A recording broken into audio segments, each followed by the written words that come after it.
wala na to siya tawag nga Bato Balani para lang matawag na to as Bato Balani, but he really serves his purpose as the Bato Balani, as the magnet, no? Even if you are a Catholic or not, nindot kayo kay all our murabag si Santo Niño gidang center nga murag arian ba, no? And we cannot dissociate Cebu from Santo Niño. It's always Santo Niño and Cebu, no, when we talk about the Basilica Minore del Santo Niño de Cebu is the mother and head of all Catholic churches in the country.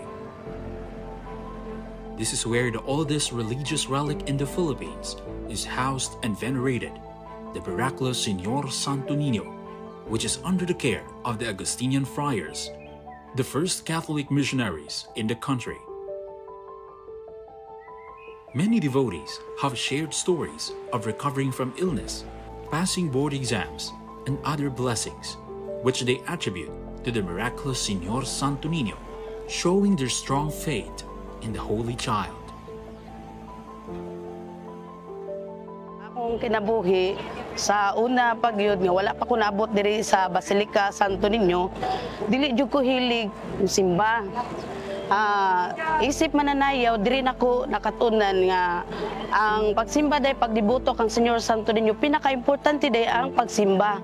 Isip diboto kang Señor Santo Niño, dako kay nag-impact sa akong kaugalingon ug sa akong pamilya, kay nadala nako ang akong mga anak diri sa sud sa Basilica, ilabi na gyud sa akong pag-ampo.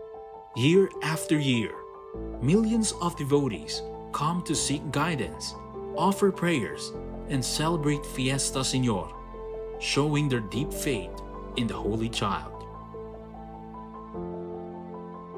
Connecting the Santo Niño to the Augustinian friars, we have to go back to the arrival of Magellan with Father Pedro Valderrama here in the Philippines in 1521. So when the wife of the chieftain that time was baptized, diba, an image of the Santo Niño was gifted to her. Then after some years, maybe since the death of Magellan, because of the death of Magellan, the rest of the Spaniards went back to Spain, no?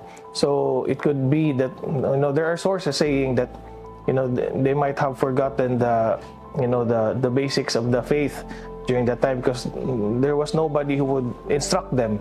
After 44 years, Miguel Lopez de Legazpi, together with the first 5 Augustinian friars, so they went here, no? And upon arriving here, when the Spaniards planned to, you know, to attack the natives during that time, they razed the houses, no? They burned the houses of the natives. It was when one soldier by the name of Juan Camujo saw the image in a pine box, no?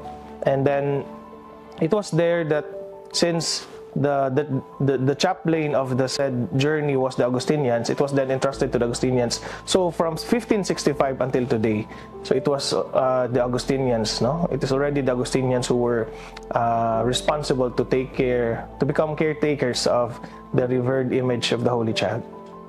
For centuries, the Basilica Minore del Santo Niño de Cebu has stood as a beacon of faith and devotion. Akong iawag sa mga deboto ni Señor Santo Niño, hugot lang ang inyong pagpangayo ni Señor Santo Niño, dili gyud mo niya hikawan sa iyahang balaanong espiritu.